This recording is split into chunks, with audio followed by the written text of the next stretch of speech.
Hey, what's going on, guys? You know who it is. You see the copper. Nah, playing. But anyway, guys, I'm about halfway done with the video for you. Got a lot of great clips from speeches, got a lot of pictures, paintings from the 16, 17, and 1800s, books from that same era, basically driving home this point that a lot of people have been bringing up since the Europeans started this narrative that we all were brought here by Africa, from Africa by them. So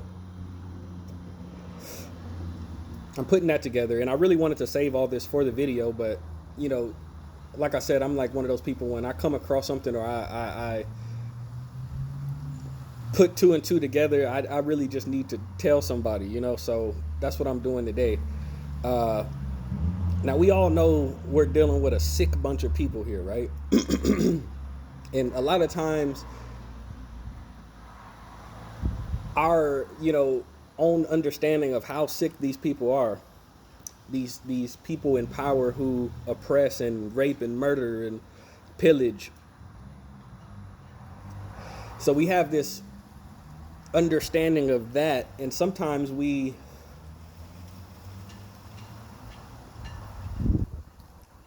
I don't know, we just write it off as, oh, they're just, we like to look at things like there's not necessarily a method to the madness, it's just madness. But let me just give you an example. So the narrative is that Christopher Columbus discovered America, but everybody knows, including Columbus himself, based off his own journals, that there were people in Hispaniola when he, quote unquote, discovered it, right? And so we just stop right there and figure, okay, these Europeans and they're not even Europeans, these Caucasians are super arrogant, so they just, that's how they look at things. But you really got to do the history. You really got to do the history to understand how sick these people are. There's something called the Doctrine of Discovery. Now, after you get off this video, please go Google the Doctrine of Discovery. And shout out to Chief Warhorse from the Chata Nation, Queen Chief Warhorse, Mother Queen Chief Warhorse. She has a lot of titles and she deserves them all. But yeah, I just want to take this time to appreciate her, let her know I appreciate her and everything she's doing for us and letting us know, putting the history out, putting the knowledge out. But the Doctrine of Discovery, now this is interesting. The Doctrine of Discovery says that any land not, number one, not inhabited by Christians, okay? Any land not inhabited by Christians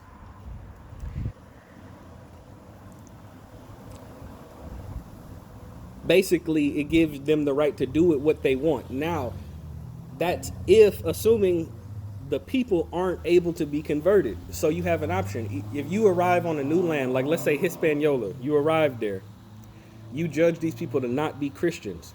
Of course they're not Christians because that's something you invented. So that's something you're bringing over to their land. So as long as they're not Christians and you can't convert them, you were, by this Doctrine of Discovery, you're allowed to discover the country, which means enslave or murder or rape or pillage these people, or all of the above, really. So essentially, you pull up to a new land, the people aren't Christian, you're allowed to do whatever you want with them because they're heathens. So that's what Christianity boils down to at the end of the day, okay? You talk to Christians, and this is no disrespect to all my Christian friends out there, but you claim, well, first of all, a lot of Christians worship Jesus, right? Jesus never told you to worship him. He asked you to follow him, okay? Follow him in his obedience to his Father, okay? Now, that's what Jesus said. Now, that's your man, Jesus. That's what he said, okay? So explain to me how Christianity was invented in 326 AD. Now, AD stands for after death, right? So if Christianity didn't come about until 326 years after Christ had died, what was his religion? What was he teaching? And what was he practicing? Do you think he agreed with the Doctrine of Discovery? And if that's the case, if there were Christians and they did discover Christ and his people who were not Christians, technically that would make them heathens, susceptible to being enslaved, murdered, or killed, which is what they did. They crucified them, right? So that's the question. You're practicing a religion that was created by the people who murdered the person you're claiming to follow or worship 326 years after the fact that they did that. Then they came to your land, wherever you were, be it Africa or Turtle Island, and enslaved you because you weren't a Christian and wouldn't recognize you as anything other than a heathen unless you converted to Christianity. So it's not about whether you agree with Christianity or you believe in Christianity or not. It's either you converted or you were enslaved or murdered or all of the above.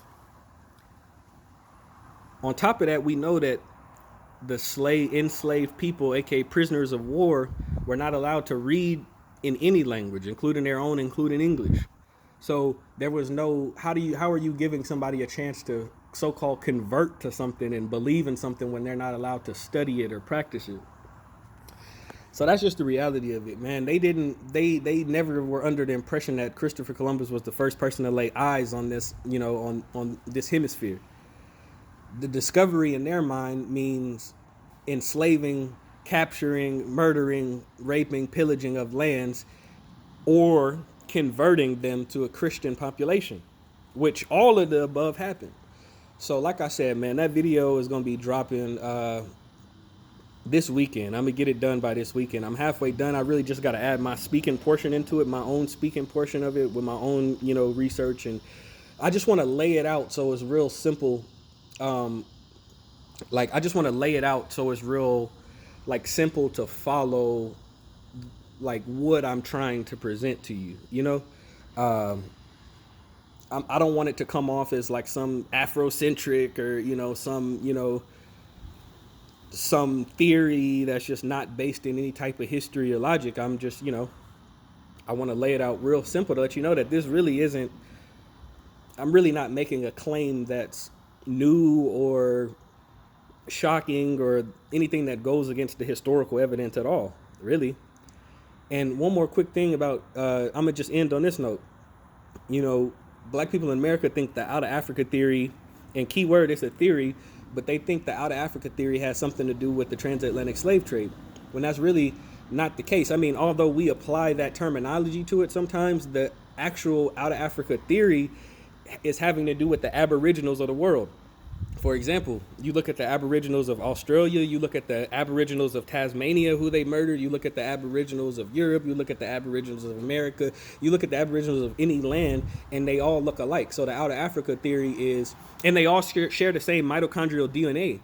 So the theory is that, because only one of two things, the word aboriginal means here from the beginning of time, the original people, they've been here since time itself. So the theory isn't who was here first. That's already known. It's whether or not they started in all these places or they started as one central family in Alkebulan, the Garden of Eden, and moved out to everywhere else. So that's it's not a matter of who's the aboriginal people of the earth. That's undisputed. It's a matter of, did they start in all these separate locations or did they expand out from one family? But anyway, I wanted to keep this one short, so I'm gonna end it there. And yeah, man, I'll see y'all when that video comes out this weekend. Peace.